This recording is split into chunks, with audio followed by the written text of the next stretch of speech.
tratou na aula passada, né? A gente falou de uma coisa chamada mapa diferencial.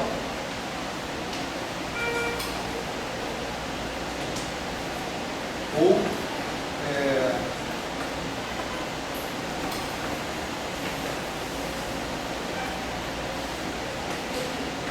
push forward.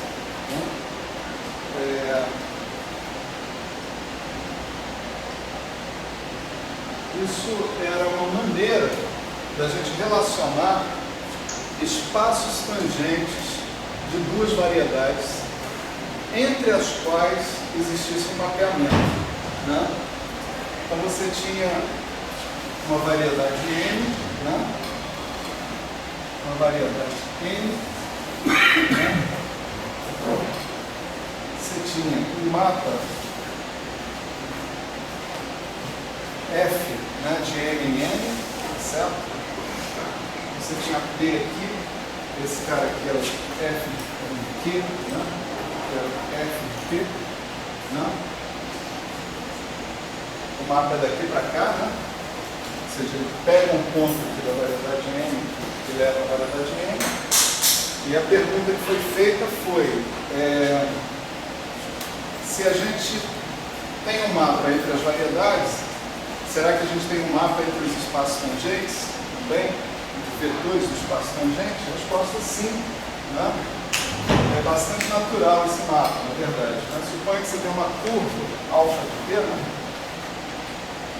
Então, essa curva vai virar uma outra coisa, né? Vai virar uma curva beta de P, que é F de alfa de P. Não é isso? Você quer uma curva, a variedade M, isso vai naturalmente corresponder a uma curva na variedade M, né? Que é um F de alfa de P.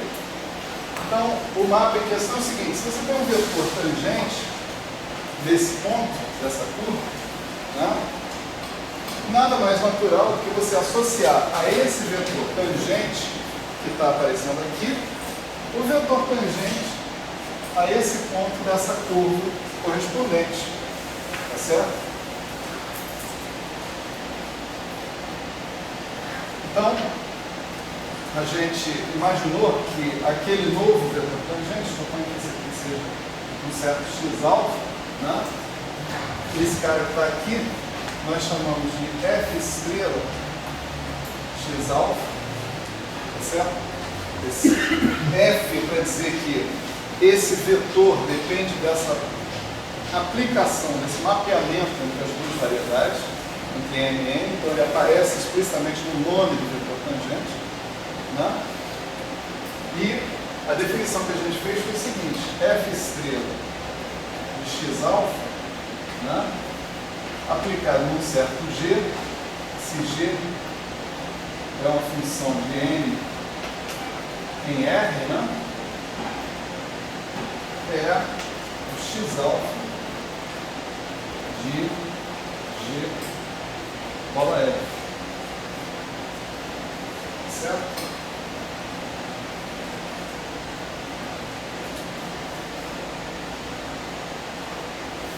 Como a gente viu na aula passada, se eu chegar e calcular o vetor tangente nesse ponto dessa curva, eu sei fazer essa conta, certo? Não é isso? Tem uma curva, eu sei como é que se calcula o vetor tangente a essa curva, né? Ele vai ser aplicado num certo G, né? Então, é o G da curva, do beta, né? Só relembrando, né? Suponho que eu tenho G de NR, então o que eu chamei de F estrela x atuando no G, se eu usar a definição de vetor tangente, né? Isso é DDT do G de beta, né? De T. Beta de T é essa curva, né? Mas o beta de T é o F, né?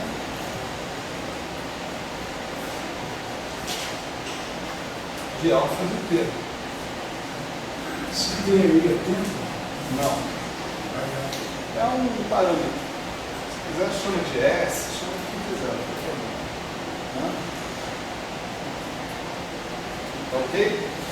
Agora, essa coisa que está aqui é nitidamente, né, G composto com F. Né? Se o F é de M em N e o G é de N em R, né? Então o G composto com F é de M em R. Concorda? Não é?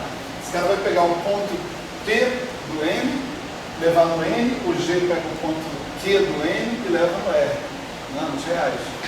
Né?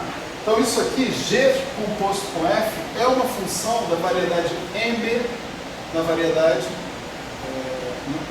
do R, nos reais. Né?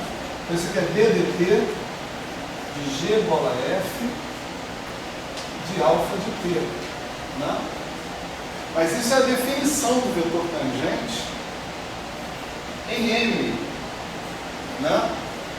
Essa é a definição do vetor tangente em M. Né? Isso aqui é o x alfa aplicado no G igual a F. É só usar a definição dele. Então, esse cara que está aqui, definido dessa maneira, tá certo? Ele é nada mais nada menos que a associação mais natural possível, né, de um vetor nessa variedade a um vetor originalmente de saída da variedade de partida, tá certo? É assim, né? Eu tenho a curva alfa na variedade de partida. Com a F, eu vou ter uma outra curva F de alfa na variedade de chegada, né? Calculo o vetor tangente aqui, calculo o vetor tangente lá. O vetor tangente lá é o que eu digo que é o vetor tangente associado através da aplicação F. Tá certo? Isso que está aqui é simplesmente o cálculo desse vetor tangente. Todo mundo reconhece isso? Tá? E aí a gente sabe que todo vetor está associado com uma curva alfa. A gente pode tirar esse subíndice alfa aqui da história, tá certo? Eu posso dizer genericamente, né, que F estrela x atuando num certo G é o x de G igual a F. Estou subentendendo que tem uma curva alfa, tá certo? Da qual o vetor x é um vetor tangente. Naquele ponto, provavelmente, no ponto P. Então essa definição é super natural, né? Vamos dizer, um mapa que induz um vetor no espaço tangente da outra variedade a partir de um vetor dado no espaço tangente da variedade de saída. Né? A gente viu algumas coisas bem importantes aqui em relação a isso. A primeira delas é a seguinte: F estrela x, ele é um vetor desse espaço tangente aqui, né? Então ele vai ter que ser escrito, né, usando a base do espaço tangente, que é dada por uma coordenatização num aberto que envolve o ponto Q. Né? Vamos chamar essa coordenatização, né, que está ficando cada dia mais poluído o troço, né? Vamos chamar um aberto V, e aqui tem uma coordenatização psi. Né? E esse cara ganha coordenadas y1 e yn, tá certo? Por sua vez, esse cara aqui também está dentro de um aberto U, e ele tem coordenadas x1, xn, não necessariamente em mesmo número. Né? Então, esse F estrela x, uma coisa que a gente viu na aula passada, né, é que ele pode ser escrito como W alfa D a D Y alfa, né, que nós não estamos escrevendo sobre quem que o o vetor atua. Né? Mas vamos escrever. Vamos lá. G, né? É igual no certo. W dg dy alfa, esse G dg volta a ser menos 1, certo? Coordenatização do cara. E essas componentes W alfa, né? Isso aqui é uma base do espaço tangente da variedade N, né? Essas coordenadas que estão aqui são completamente conhecidas se você conhecer as coordenadas do ponto, do vetor, né? Os componentes do vetor de saída. Né? O que a gente viu é que esse W alfa podia ser escrito por dy alfa dxi, xi, certo? Seu vetor de saída, x, né? Ele atua, vamos dizer, em funções h, né? Dessa maneira, né? xi dh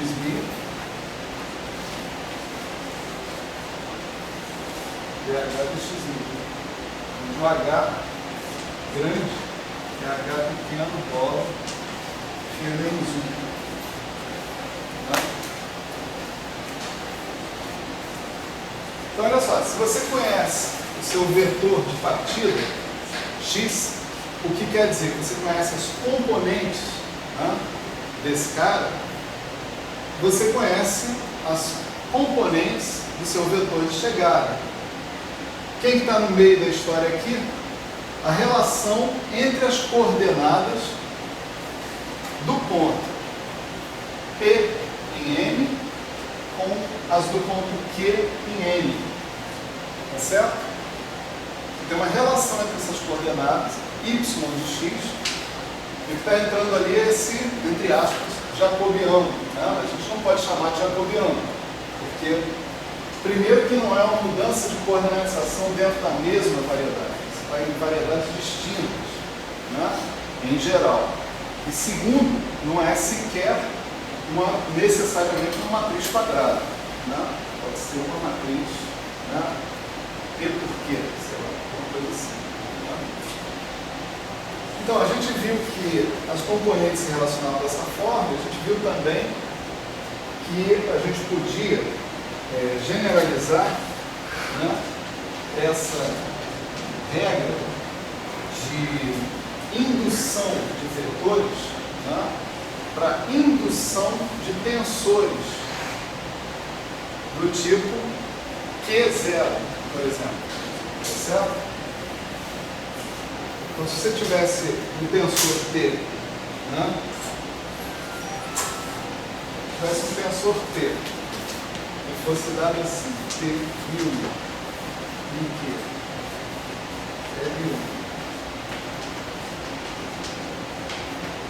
em Q, né, você podia definir um tensor F estrela T, né, que ele ia ser dado por isso aqui, ó, T mil em Q, F estrela L1, F estrela LQ. A gente aproveitava que a operação de fazer o mapa diferencial é uma operação linear, certo?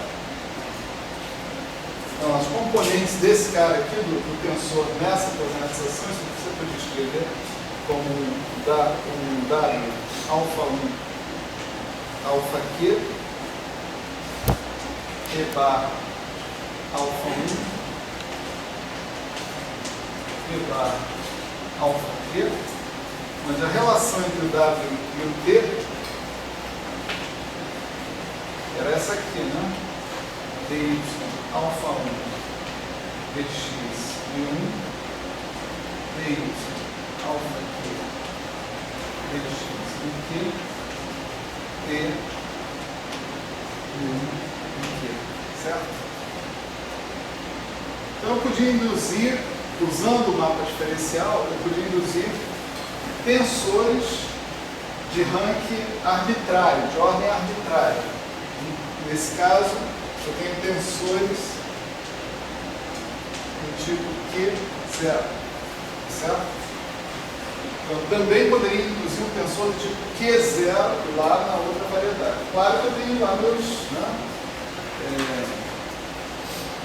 Esse Q que está aqui não tem nada a ver, né, com a dimensão da variedade em questão. Certo? Esse Q é a ordem do número de produtos tensoriais que eu estou fazendo entre espaços tangentes. Certo? Isso está ao meu critério, sou eu que faço isso. Finalmente, uma propriedade interessante que a gente viu, né, diz respeito à composição, né, dos mapas diferenciais. Né? Se eu tivesse três variedades agora, uma variedade N, uma variedade N e uma variedade P, né, tivesse uma função f de N em N, uma função G de N em P, tá certo? Então G bola F é uma função de N em P, não é isso? Então, eu posso induzir diretamente um vetor através do mapa diferencial no espaço tangente ao ponto G bola F de P em P. Né? E o resultado que eu vou obter é o mesmo que eu obteria se eu fizesse a indução em duas etapas. Certo? G estrela, bola F estrela. Certo? Então, o vetor induzido por essa função de M em P, tá certo? Pode ser obtido em duas etapas. Através do vetor que é induzido em N, e depois pegando esse vetor que foi induzido em N e levando para ser induzido em P. Tá certo? O cara que é induzido numa etapa só pode ser decomposto em duas etapas. Sem maiores problemas. Então, tudo isso diz-se respeito, né, ao espaço tangente, né? O espaço tangente a N no ponto P. É claro que algumas coisas que a gente já viu já podem ser mapeadas, né? Se a gente tiver um campo vetorial em N, né, agora a gente pode fazer o campo vetorial induzido em P, contanto que o F satisfaça os requisitos bons de suavidade. Né? Se isso acontecer, maravilha, não tem problema. Né? Então eu posso extrapolar aquilo ali para campos tensoriais também. Se eu tiver um campo tensorial em N, eu posso induzir um campo tensorial também na outra variedade. Certo? Tudo desse jeito aí. Bom, tudo que a gente faz no espaço tangente, a gente agora desconfia, né, que tem alguma coisa próxima ou equivalente ou razoavelmente, né, similar no espaço cotangente. Então vamos analisar a situação do espaço cotangente agora. Vocês aproveitem bastante enquanto o quadro está despoluído. Daqui a pouco o quadro volta a ficar tão poluído quanto antes. Essa questão. Olha lá, primeiro temos N, né? Depois temos N, e temos a mesma situação.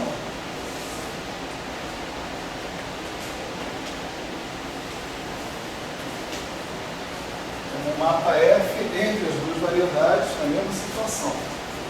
Agora, minha pergunta diz respeito ao espaço cotangente. Certo? Como é que eu faço? Será que eu consigo, né, induzir formas diferenciais de uma variedade na outra? Eis a questão.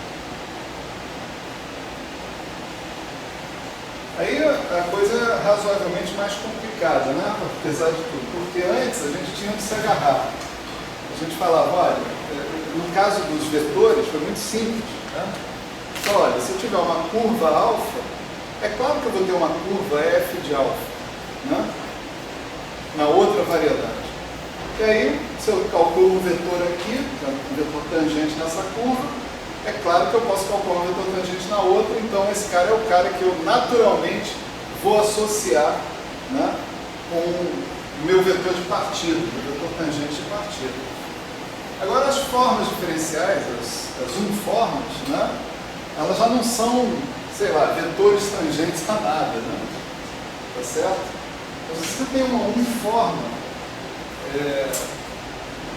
como é que você pode proceder para induzir, né, alguma coisa aí? Né? A brincadeira aqui, ela funciona assim. Você imagina que você tem uma uniforme nesse espaço cotangente. Vamos chamar ela de ômega. Esse ômega pertence ao T, F de P, estrela de N. Eu supor que eu tenho uma uniforme lá. E aí, eu vou mostrar que eu tenho um jeito muito simples de obter uma uniforme aqui. Tá certo? Lá é no N, aqui é no N. Certo? Como é que eu faço isso? Né? Sobre quem atua uma uniforme ômega? Né? Uma uniforme ômega tem que atuar em algum vetor y, né, que pertença ao T F de P de N, espaço tangente em F de P em N. Certo? Legal. Como é que eu descubro um Y desse tipo? Né? Lembre-se que eu estou querendo induzir uma uniforme aqui. Vou chamar essa uniforme induzida de F estrela ômega. Certo? Lembra a estrelinha lá no mapa diferencial ali embaixo? Né? Essa estrelinha agora em cima. Isso é só para dizer. Agora eu estou tentando induzir uniformes. Tá certo? Então, do mesmo jeito, essa uniforme que eu estou querendo induzir, ela tem que depender de alguma maneira do mapa que tem entre as duas variedades, do F. Daí eu escrevi aquela uniforme induzida como F estrela ômega. Né? Eu tenho um F ali para me lembrar que esse procedimento todo depende do mapa F em particular, que une as duas variedades. Né? Então, relembrando, eu tenho uma uniforme aqui, isso aqui é dado, certo?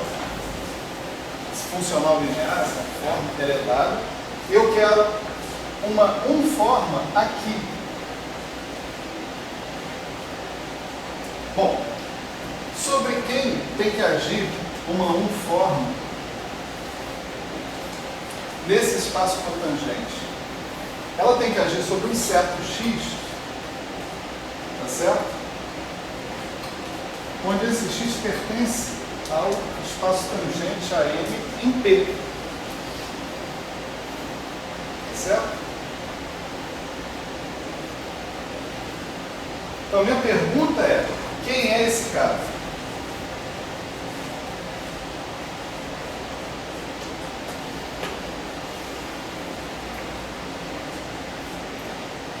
Segundos para palpite. Certo? Olha só, mais uma vez aquela coisa de receita de bolo, tá? Ingredientes. Uma uniforme no TF de P de N. Primeiro ingrediente, ovos, essas coisas, né? A farinha, açúcar, né? Então, uma uniforme no TF de P estrela de N. Segundo ingrediente, um vetor no espaço tangente de N. Certo? Para eu definir uma uniforme, eu tenho que definir um funcional linear. Certo? Então, como é que eu obtenho um número? Terceiro ingrediente, desculpa. Né? Terceiro ingrediente é uma função, um mapeamento entre as duas variedades. Então, primeiro ingrediente, uma uniforme num espaço cotangente em N. Segundo ingrediente, um vetor no espaço tangente em M. Terceiro ingrediente, um mapeamento F entre as duas variedades. Pergunta para vocês, valendo 10 pontos na média. Mentira, gente. Né? Como é que eu obtenho um número com esses caras que estão aqui, com esses ingredientes que estão aí? Né? Eu tenho que ter um funcional linear do x. Como é que eu consigo um número? A primeira pergunta é essa. Como é que eu consigo um número? Depois eu vejo se essa é uma forma linear ou não de conseguir um número. Tá certo? Como é que eu consigo um número daqui? Só vale responder quem não sabe a resposta. Quem souber não pode falar. Componente. Hein? Tira componente. Operador tem componente? Não. Estou falando de uma forma de fazer esse serviço de maneira independente de qualquer coordenatização. X vezes df. X vezes df. X. Vamos escalar com x e df. df. X, vamos escalar com df. Você está pensando assim. Não pode. Porque você está aplicando, aí sim, você está aplicando diferencial para a função, né? Como a gente aprendeu atrás. Só que essa função tem que ser da variedade dos reais. A função, aí não é uma função do mesmo jeito, embora seja f, né? Mas ela é uma função de n em n, ela não chega nos reais, ela chega em n. Então essa daí não dá.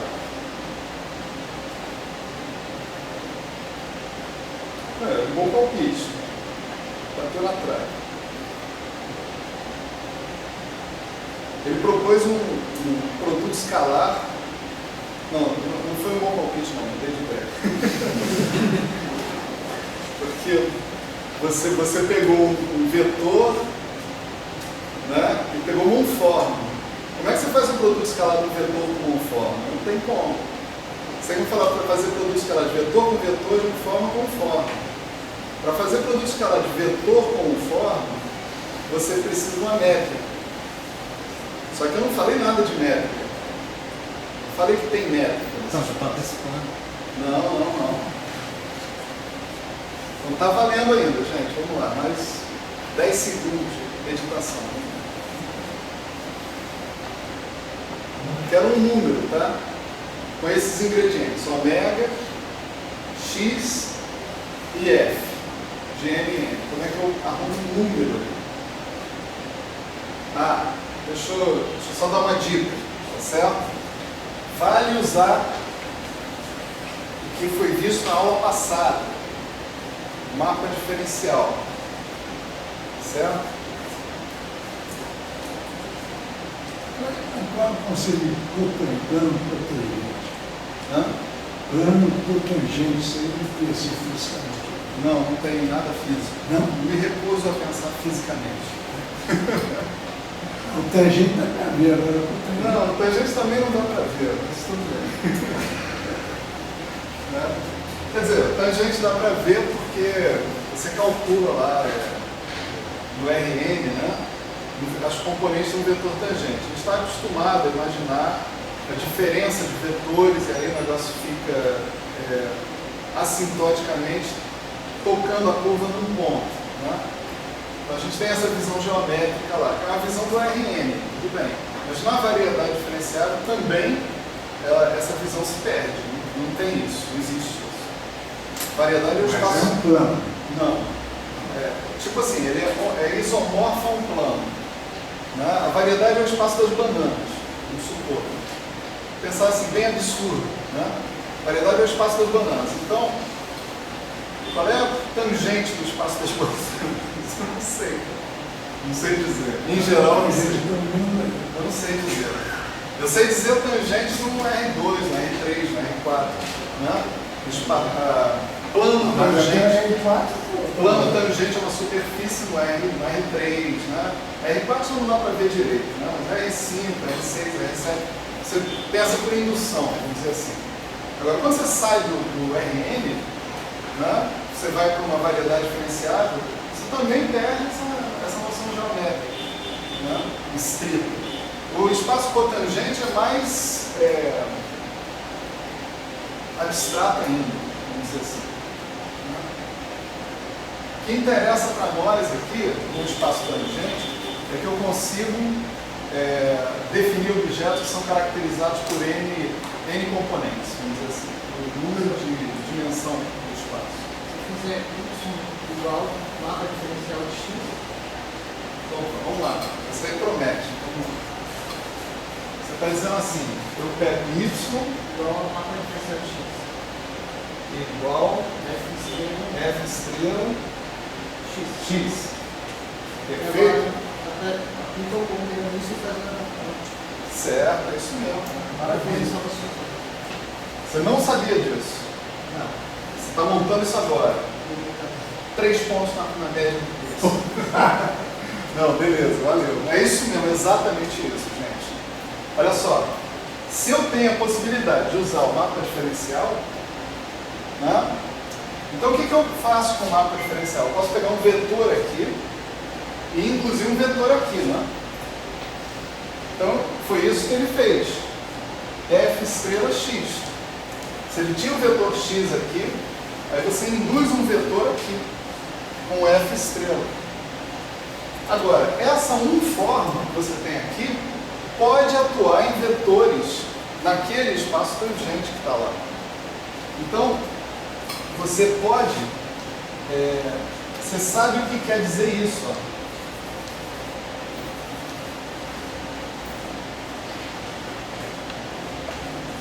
Isso aqui não é um número.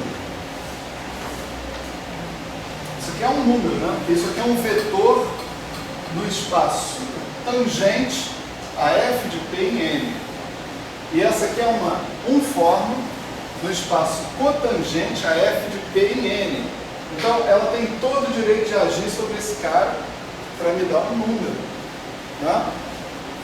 E mais, como esse cara aqui é linear, esse f estrela é linear, e como isso aqui é um funcional linear também, essa correspondência que a gente acabou de arrumar é uma correspondência linear. Isso é bem fácil. Se você aplicar f estrela ômega x1 mais x2, isso dá f estrela ômega de x1 mais f estrela ômega de x2. Tá certo? Sejam quem forem x1 e x2. Tá certo? Então é isso aqui, ó.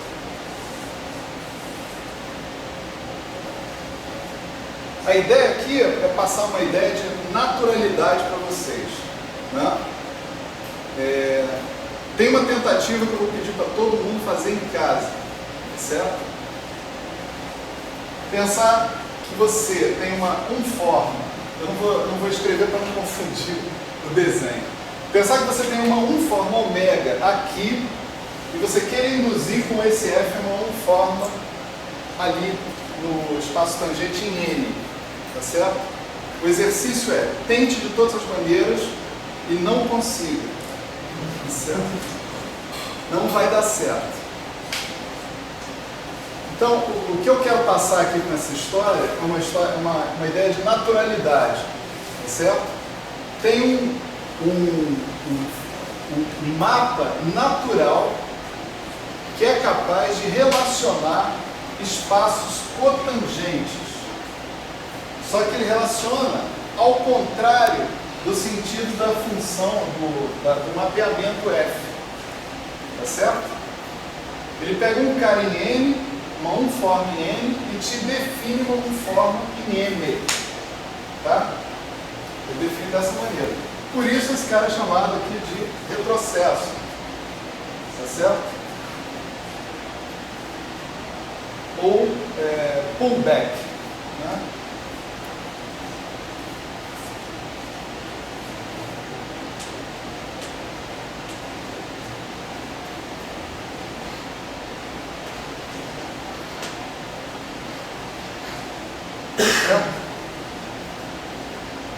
Como vocês veem, é tudo uma questão de pegar os blocos certos do Lego e colocar no lugar certo. Aí tudo funciona, né?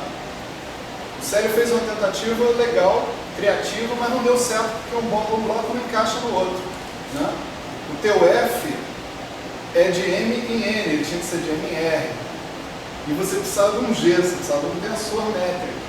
também, que é demais, eu não estou pedindo um tensor métrico aqui, tá certo? Tem que resolver o problema com esses ingredientes, tá certo?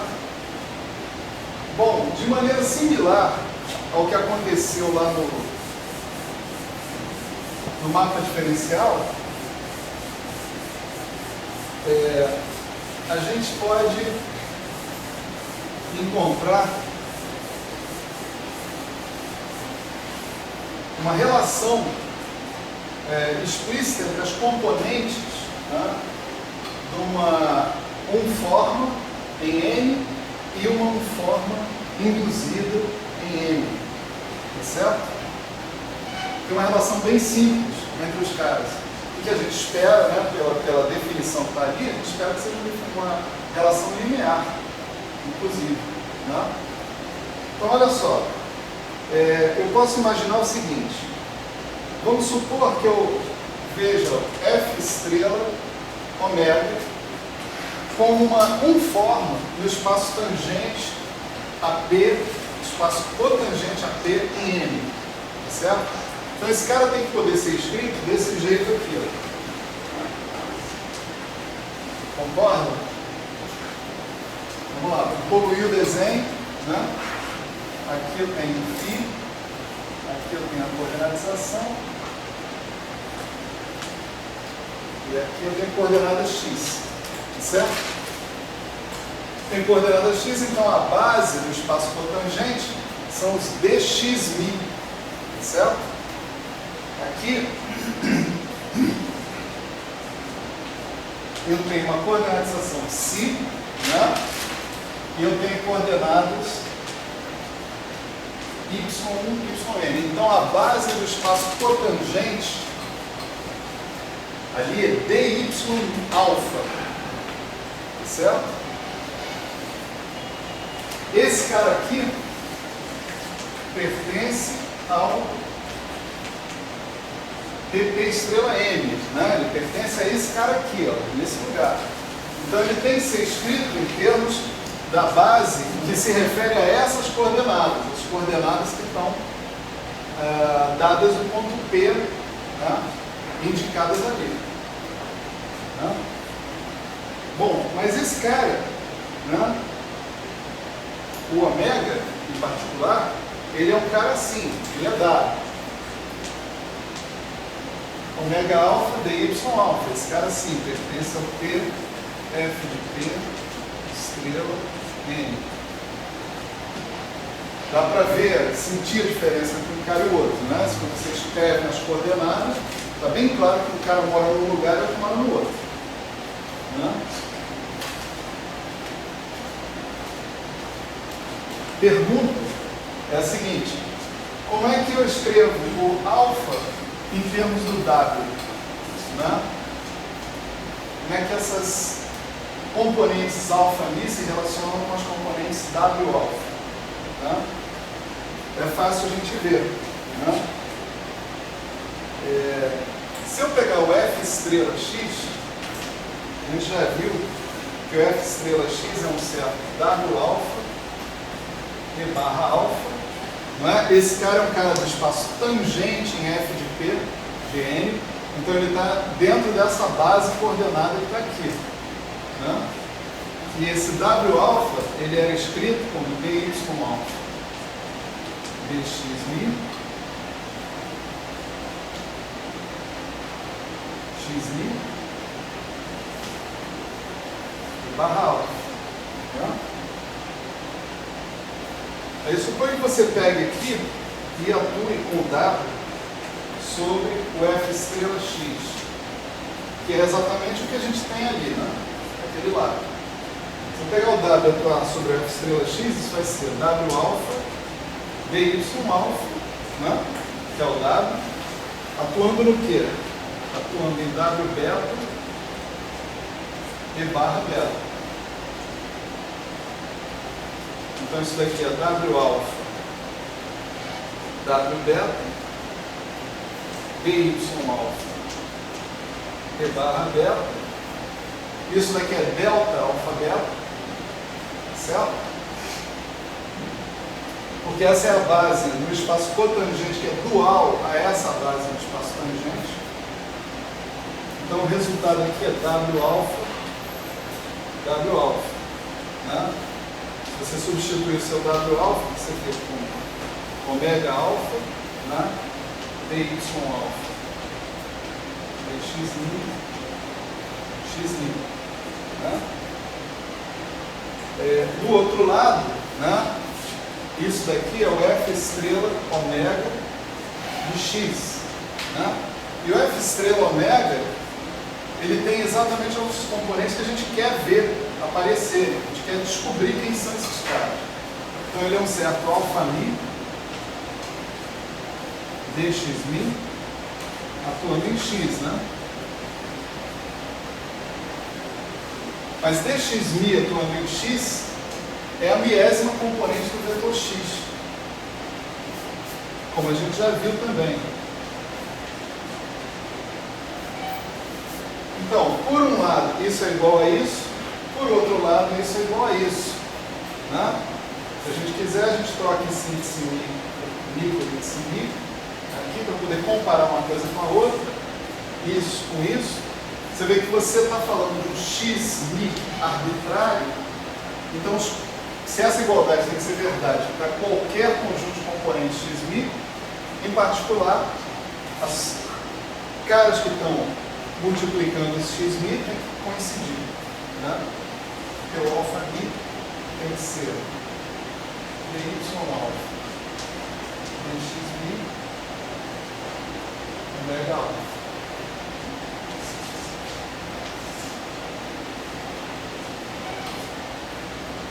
Ok? Então, se você tem uma forma induzida por retrocesso, né? Você sabe calcular os componentes dela imediatamente a partir dos componentes da uniforme original que você tinha dada, né, no espaço de partida. Quer dizer, quem você conhece nessa fórmula aqui? Você conhece os ômegas. Os ômegas são os caras que definem o ômega. Os ômega alfas são os caras que definem o ômega.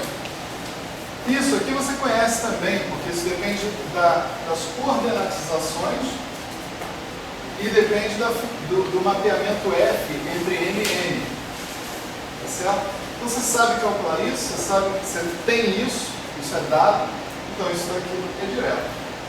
Tá certo? E conforme esperado, você tem uma relação linear entre as componentes da uniforme induzida e os componentes da uniforme original. Uma relação linear. Né?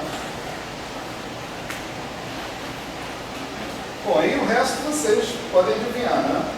Nós estamos felizes que a gente conseguiu induzir. Né? Vamos escrever mais uma seta aqui.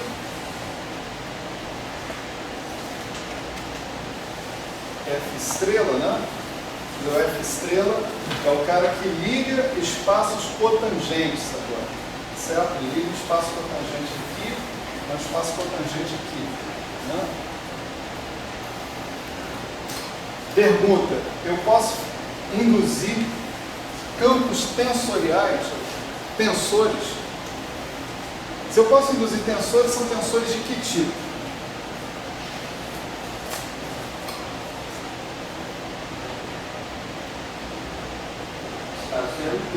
Zero Q, exatamente. Né? A ideia é a seguinte: eu sei pegar uma uniforme e usar o retrocesso para induzir de volta um cara lá. Então eu posso replicar esse procedimento tantas vezes quantos forem os produtos tensoriais de espaços cotangentes. Então eu tenho que ter um tensor do tipo 0Q. Certo? Assim como no mapa diferencial tinha um tensor do tipo Q0, para o retrocesso eu preciso de um tensor do tipo 0Q. Né? Para fazer essa indução com mais tranquilidade, né, a gente pode se perguntar explicitamente quanto é que dá o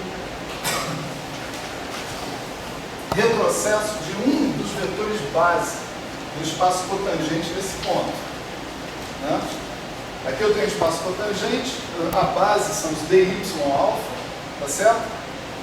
Quem são os caras induzidos, né, associados com os dy alfa? São umas uniformes padrão, né, que tem ali. Né? Então, para descobrir isso, a gente aplica a definição, né?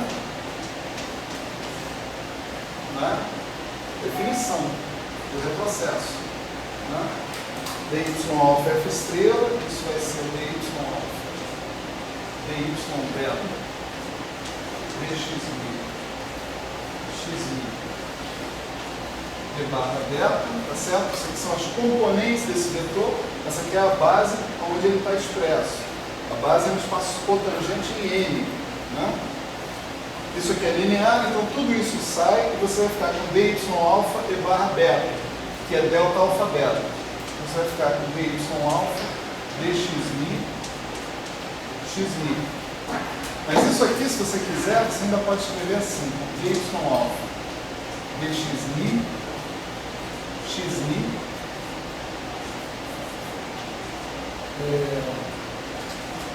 dxi, ni. Tá certo? E agora eu posso passar o x aqui para dentro. Já já vocês vão perceber por quê. Né? O x peraí.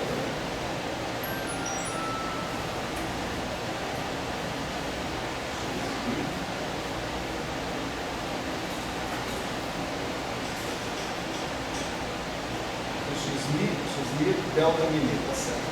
Né? Aqui é mi, dx x é mi. Quem é x é mi? É o próprio x, tá certo? Então eu posso escrever isso assim, dy alfa, dx e x. Então tem alguma coisa atuando em x é igual a alguma coisa atuando no mesmo x, para qualquer x que seja. Foi esse o movimento que eu fiz aqui. Né? Então, essas algumas coisas aí tem que coincidir. Né? Resultado, né, é que f estrela dy alfa é dy alfa dxi.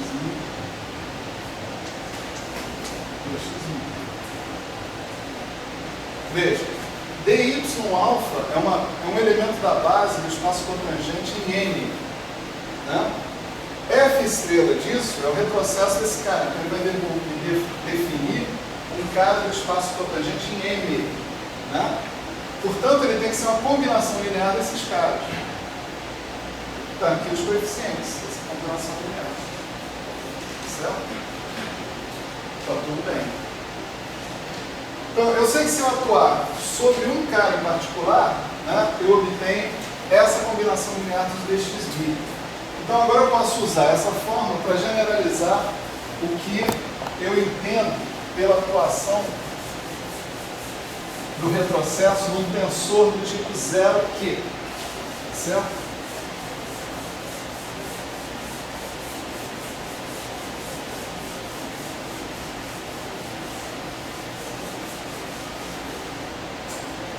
Se eu tiver um tensor do tipo 0Q, que é um cara assim, P, I1,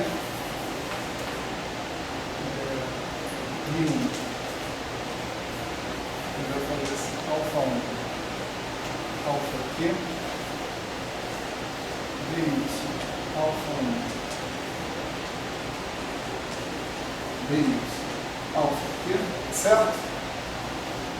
Esse não é um tensor do tipo 0Q, em TF de P de N, T estrela F de P de N. Né? É um produto tensorial de Q espaços cotangentes no ponto F de P em N. Né? Então, se eu quiser agora, eu posso fazer o retrocesso desse tensor, F estrela T. A definição desse cara vai ser isso aqui.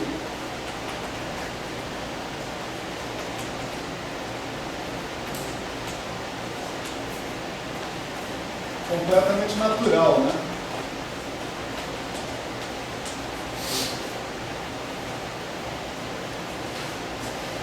Retrocedo cada um dos vetores básicos, certo?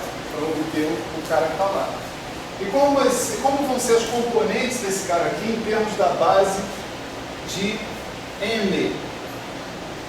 Né? Eu vou usar aquela equação ali várias vezes, né? dt alfa 1 alfa q dy alfa 1 dx mi1 dy alfa 2 dx mi2 dy alfa q dx mi q dx mi1 dx mi q, tá? Então, esse cara que está aqui é o W mi1 mi q, certo? dx mi1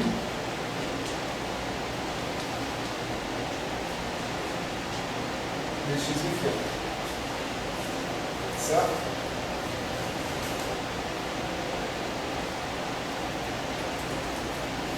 Naturalmente, o que a gente fez aí se aplica para campos tensoriais do tipo 0Q arbitrários, né?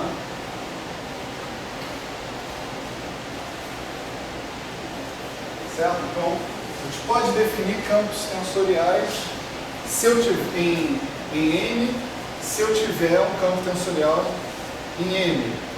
Se eu tiver, naturalmente, um F suave, né? Maravilha. Só para a gente terminar o nosso paralelo, né, completo com o mapa diferencial, né, como é que fica quando eu tenho três variedades? Né? Eu tenho a variedade P, a variedade N e a variedade M. Eu tenho o mapa F, que vai de M para N, e tem o mapa G que vai de N para P, tá certo? Como é o retrocesso da composta desses três mapas, né? Vamos desenhar aqui que fica mais claro, né?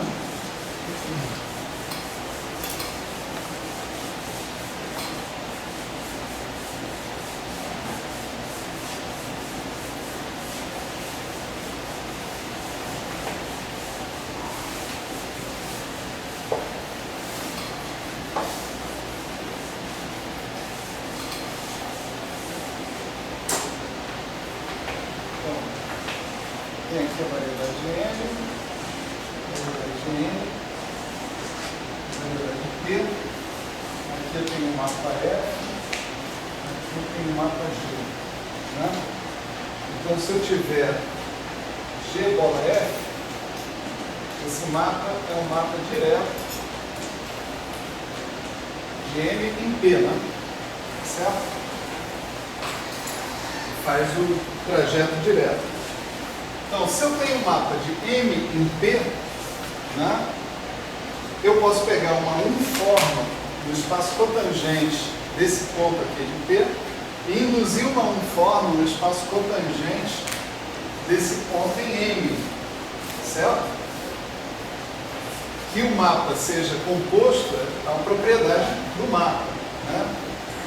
Ninguém tem culpa disso. Então, eu posso perguntar o que é G bola F estrela ômega. Esse ômega é uma uniforma aqui, nesse lugar. Certo? Se eu pedir que esse cara atue sobre um certo x, né, sobre um certo vetor do espaço tangente de M, né, veja que é retrocesso. Então, ele vai me definir uma uniforme aqui, nesse lugar. G bola F estrela ômega. Né? Então, isso daqui vai ser ômega de G bola F estrela x, né? É a definição que a gente viu de retrocesso, não é isso? Mas a gente sabe, retrocesso não, de retrocesso. A gente sabe que o mapa diferencial composto é a composta dos mapas diferenciais. Né? Então isso daqui é o ômega de G estrela, F estrela, X. Certo? Supondo que isso aqui seja um vetor do espaço tangente em M, né? Então eu posso perfeitamente escrever que isso aqui é a mesma coisa que o G estrela do ômega de F estrela X, certo? Quando eu pular com esse cara aqui para dentro, eu tenho isso. Né? Definição de retrocesso, só que agora é de M para M. Né? E se eu pular de novo, né, eu vou terminar com F estrela, o G estrela, o ômega de X. Certo? Pulo esse cara aqui para fora, né? Uso a definição de retrocesso ao contrário. Né? Então o que eu aprendo daqui? Né? Eu aprendo que G bola F retrocesso é igual a F bola G. Retrocesso por F composto por retrocesso por G. Certo?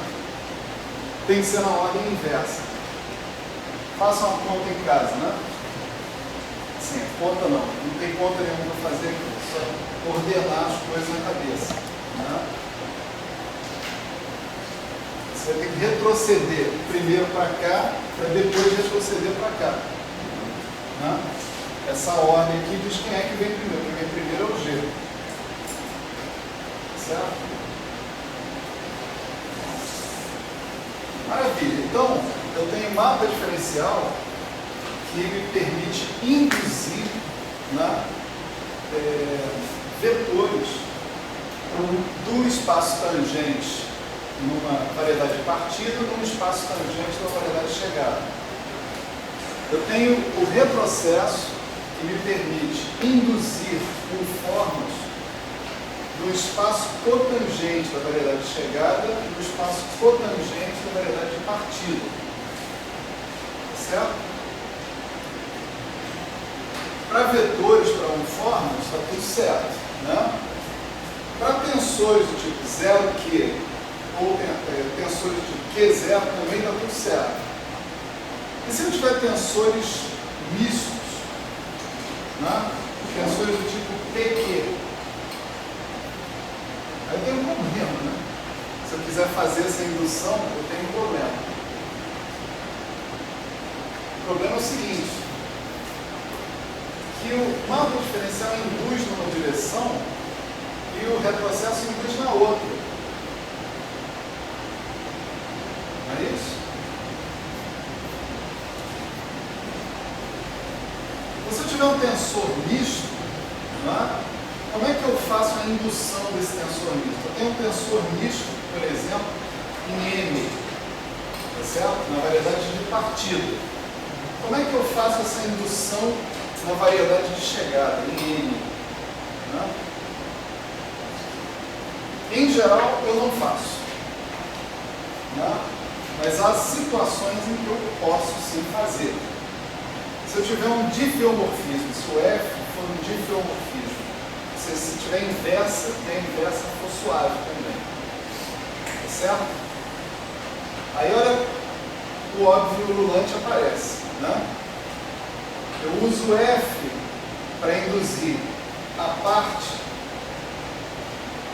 dos espaços tangentes e eu uso F a menos 1 para induzir a parte dos espaços cotangentes. Por quê? O F a menos 1 ele vem de M para M. Então, se eu fizer o retrocesso por F a menos 1, eu estou indo de M para N também. Certo? Mas a condição fundamental aí é que F a menos 1 exista. Ou seja, você tem um difeomorfismo. Se você tiver um difeomorfismo, você pode fazer isso. Né? Então você vai fazer assim.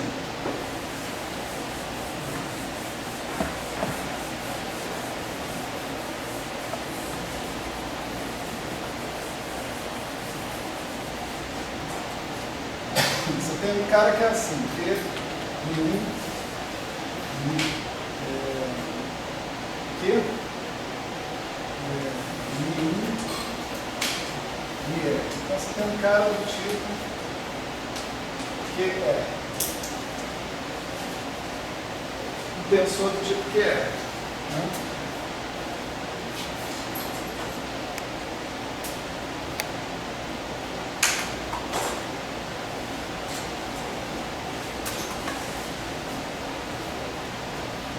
Qual é a base onde ele está definido? Ele está definido nessa base aqui. É Mi1. É Mi-Q, Dx, Mi1, Dx, Mi-R. Certo? Esse objeto é um cara que vive num produto tensorial de Q espaços tangentes e R espaços cotangentes. Certo? Ele vive nesse espaço produto tensorial. Aí, eu vou definir o que eu chamo de F. Deixa eu ver onde eu boto a estrelinha, nesse caso. Boto embaixo. F estrela P. Vai ser o seguinte. Vai ser P, Mi1, Mi-Q, Mi1, Mi-R, F estrela, M1, F estrela, MQ, certo?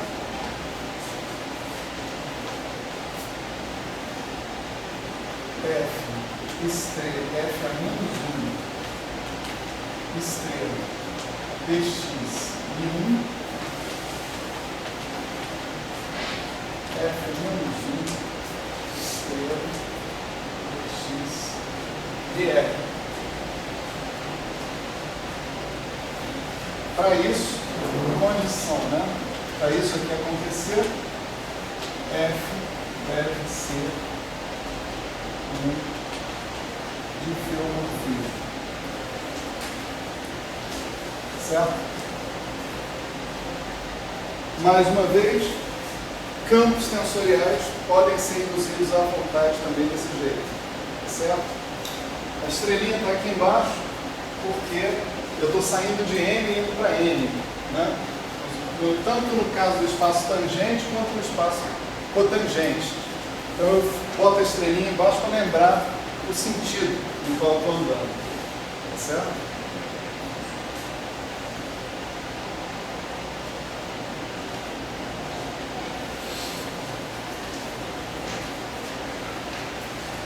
Maravilha.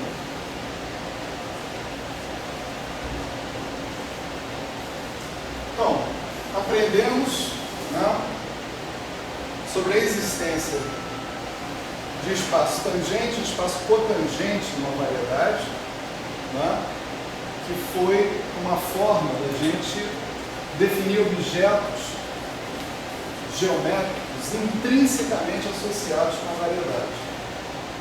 Né? Quando a gente fala intrinsecamente, isso significa que eles são independentes, eles são definidos independente do sistema de coordenadas que você escolheu para colocar sobre a variedade. O sistema de coordenadas é uma escolha sua. Né? Voltando a uma pergunta do Cláudio no início da aula, né? Sim, isso tem tudo a ver com relatividade, né? Principalmente porque as coisas que acontecem aqui são independentes do sistema de coordenadas que você está considerando. Tá certo? A gente tem um esforço contínuo de desenvolver uma linguagem ou de definir objetos que não dependem da coordenatização que você está empregando. Pode usar qualquer coordenatização que você queira. Tá certo?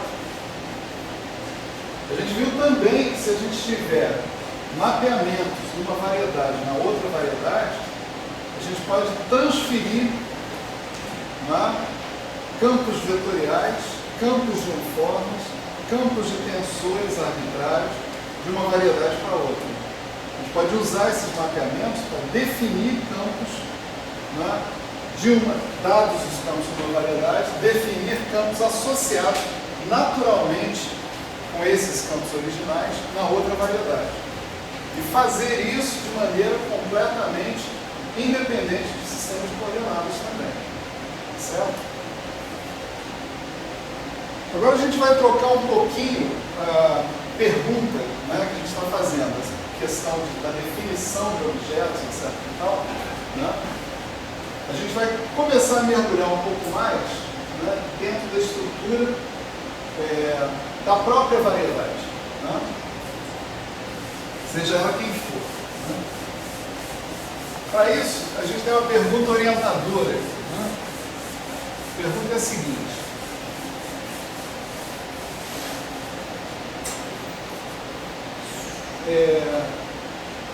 dado um campo vetorial,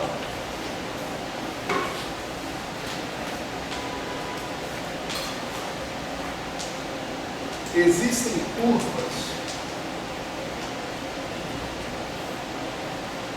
em M, das quais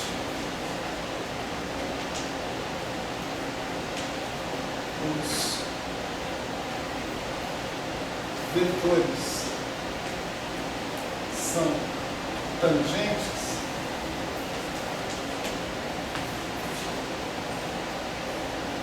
Dá para entender? E se eu tenho um campo vetorial, eu tenho uma regra, né, que me associa de maneira suave, né, um vetor a cada ponto da variedade, não é isso? Aí eu imagino o seguinte, né, será que dado um campo vetorial eu consigo encontrar uma curva na variedade onde o vetor tangente a essa curva em cada ponto da curva seja um elemento desse campo vetorial?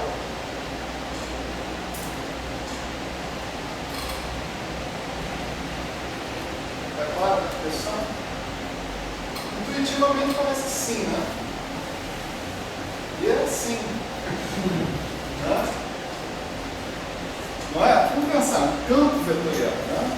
Não é qualquer coisa, não é uma regra maluca que eu botei aí. Eu boto um vetor assim, outro assado, outro assado. Não é assim que é um campo vetorial. O campo vetorial é um negócio suavezinho, né? Bonitinho. Né? Então, se eu tiver esse negócio suavezinho, bonitinho, eu posso imaginar que eu faço uma curvinha suavezinho, bonitinho também, onde em cada ponto dessa curva, né, o vetor tangente vai ser esse vetor que está aí. Né? É claro que esse raciocínio não vale muito para a variedade em si, mas ela vale para as curvas em Rn, né, vamos dizer assim, que você associa com as curvas na sua variedade. Para as curvas em Rn ele vale bonito. Né? Tá certo? Então você define as componentes dos seus vetores exatamente através das curvas em Rn. Então você pode imaginar, né, com a boa dose de probabilidade, que sim, você vai conseguir essas curvas cujos vetores tangentes são os elementos do campo vetorial.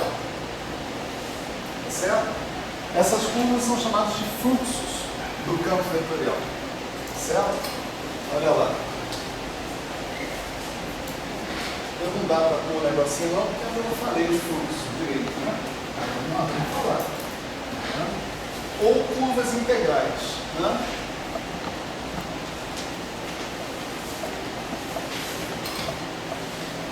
Vamos chamar de curva integral de fluxo. Né?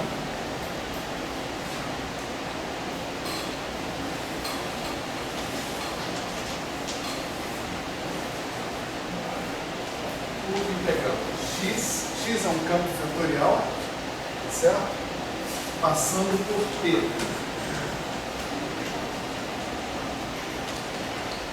Vamos definir esse cara. Olha só. Né? Eu vou chamar isso aí de sigma de P. Tá? Então isso daqui é um elemento da variedade M, né? Ok? O que eu estou querendo dizer aqui é que é caracterizado, né? Ele faz parte de uma família de caras, que é uma curva. E tem um ponto específico, ponto P, tá certo? Pelo qual que pertence a essa curva. Tá? Então, o que eu chamo de uma curva integral é uma curva sigma de T, né? Eu chamei de sigma de TP, satisfazendo isso aqui. Sigma de 0T é o próprio P, tá certo? Ah, podia ser outro T, não T igual a 0, mas T igual a 3, T igual a 3B, não importa. 0, tá bom. Né? E 2, né? Uma condição favorante. À primeira vista só.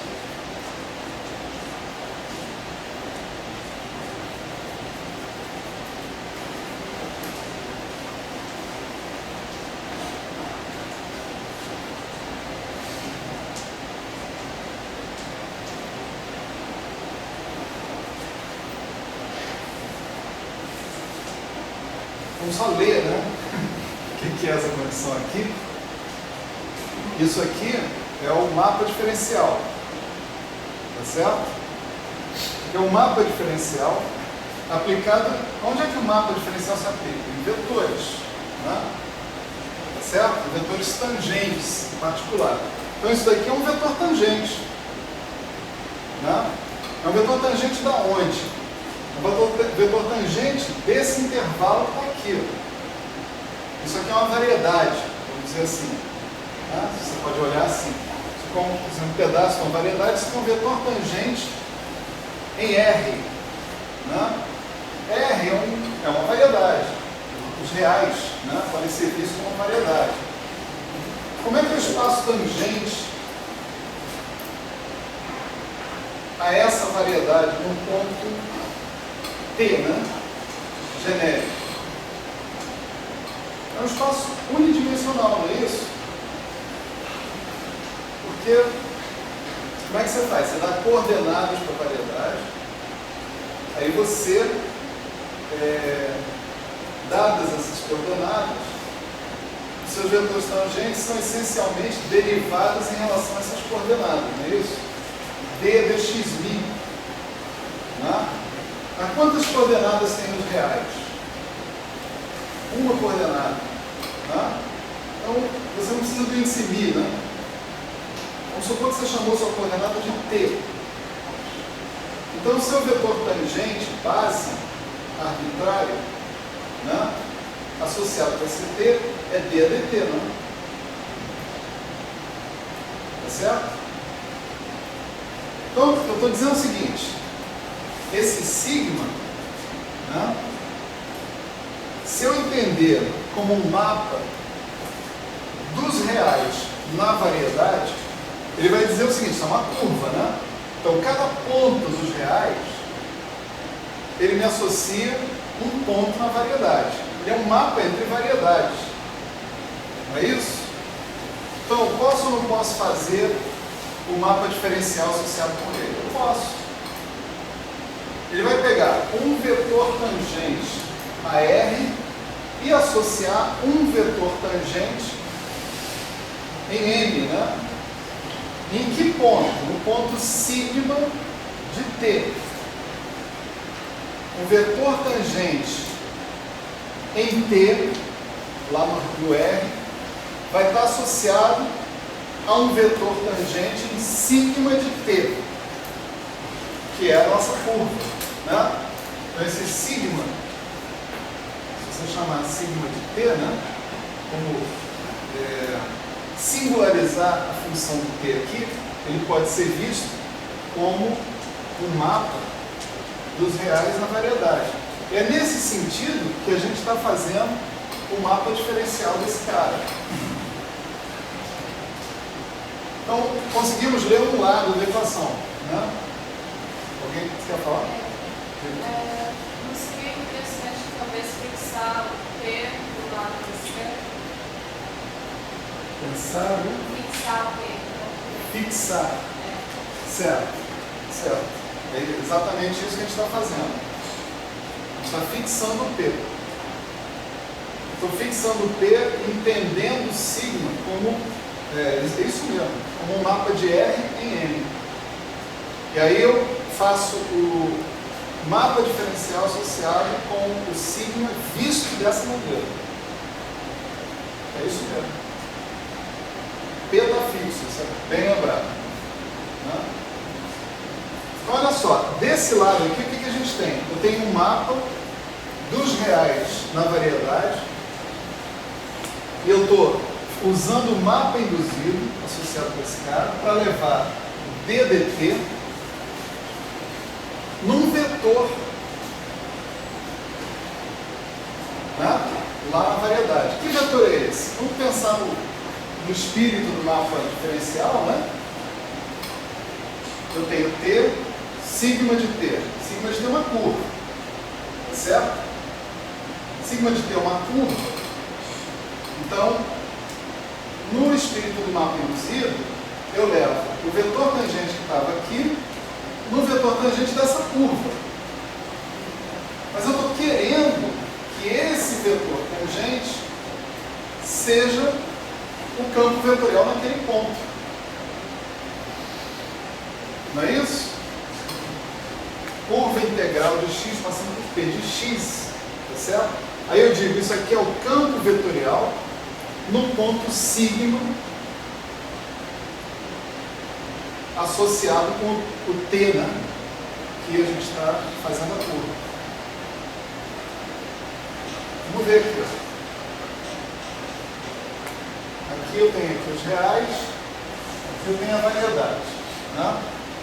Aqui eu tenho sigma. Né?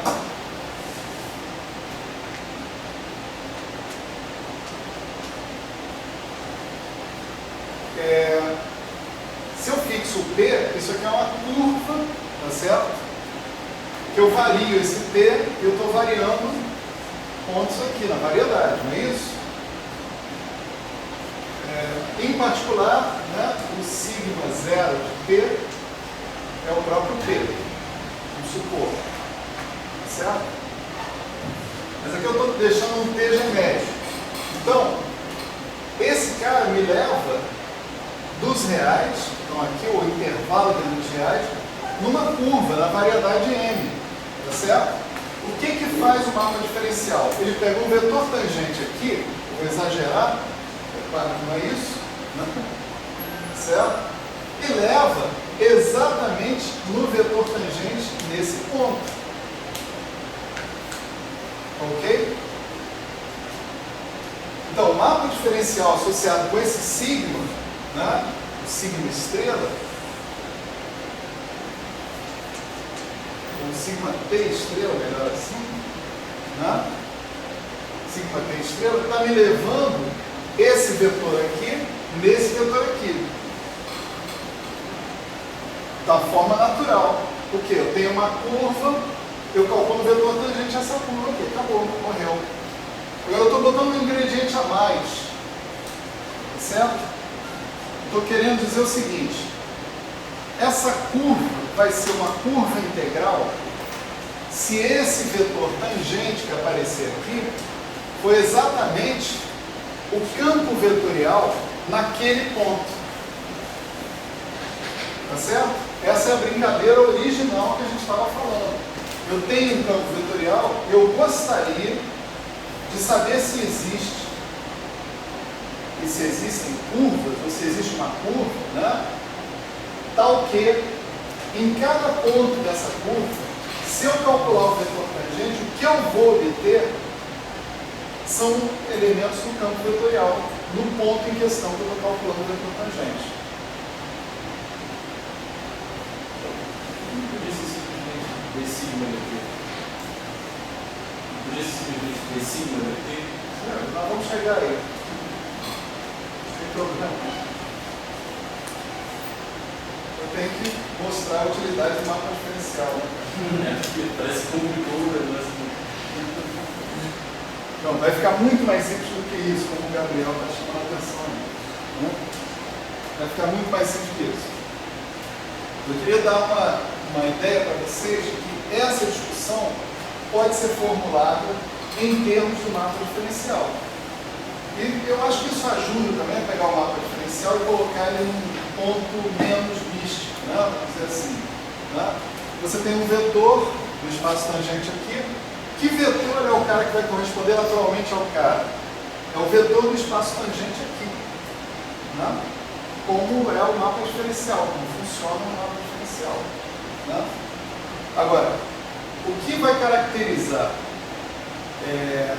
uma curva integral do campo vetorial x é que esse vetor que está aparecendo aqui é precisamente o campo vetorial calculado naquele ponto. Tá certo? Esse que é o cerne da questão. A pergunta, né, original é: existem esses caras? Né? Para um dado campo vetorial, eu sempre consigo uma curva integral, né, que vai, se eu tirar um vetor tangente em cada ponto da curva integral, eu vou obter elementos do campo vetorial? Então vamos lá. Né? Vamos detalhar essa condição que está aqui. Né?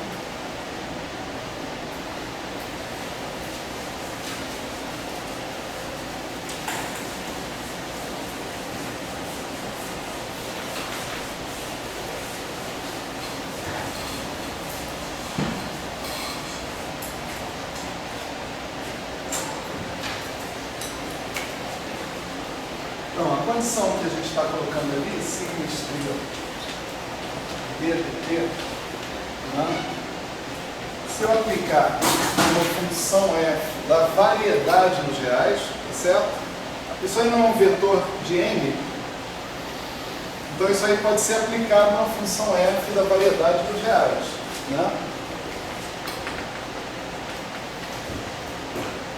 Então, se você fizer isso, você está usando o quê? A dt de f de sigma de t.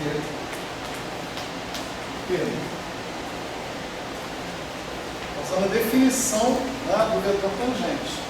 Por simplesmente. Bom, isso daqui é df dt, onde o f é um f das coordenadas da tua curva integral. Tá certo? F grande, F pequeno, bola, φ menos 1. Coordenatização em M. Né? E isso daqui a gente já sabe o que vai acontecer. Né? Isso vai ser d sigma mi dt e mi de F, não é isso? Vamos lá. df d sigma mi dt. Né? Sigma mi são as coordenadas do ponto da curva que você está considerando. Né? F grande é F pequeno, bola, φ